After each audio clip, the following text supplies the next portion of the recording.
আসসালামু আলাইকুম বন্ধুরা, একটা কথা বলবার চাচ্ছি। বিএনপির দলটা জন্ম হয়েছে যুদ্ধের মাধ্যমে।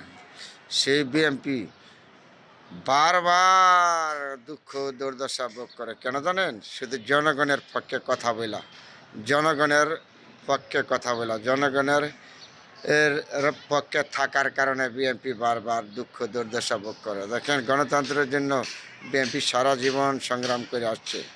যেমন শহীদ প্রেসিডেন্ট জিয়াউর রহমান যুদ্ধে অংশগ্রহণ করেছে, সে গণতন্ত্রের জন্য দেশে গরিব দুঃখী মানুষের মুখে অন্ন ফুটাবার জন্য। এবং বেগম জিয়া গণতন্ত্রের জন্য যুদ্ধ করেছে বারবার, যেমন 1971 সালে। আবার 90 থেকে বেগম জিয়া এই স্বৈরাচার এরশাদ সরকার কত নির্যাতন করেছে, 90 হয় গণতন্ত্রের জন্য সংগ্রাম করেছে। আচ্ছা, 16টা বছর বিএনপি গণতন্ত্রের জন্য সংগ্রাম করে যাচ্ছে। সংগ্রাম করার পরে সারা জীবন যুদ্ধ, একদিনের আয় হচ্ছে। এটা বলে অন্য মানুষে কয় হ্যাগর দ্বারা তারা স্বাধীন করে পালাইছে। আরে বাবা, এটা বিভিন্ন রাজনীতির দলের এবং বিএনপির 16 বছরের কষ্ট অবদানের বিনিময় একদিনের আয় হয়েছে, প্রতিদিন হয় নাই। তারপরে বলেছি, বিএনপি যতবার নির্বাচিত হয়েছে জনগণের ভোটে, এইবারও ইনশাল্লাহ জনগণের ভোটে বিএনপি নির্বাচিত হবে, জনগণের রায় নিয়ে সরকার গঠন করবে, কোনো সন্দেহ নাই।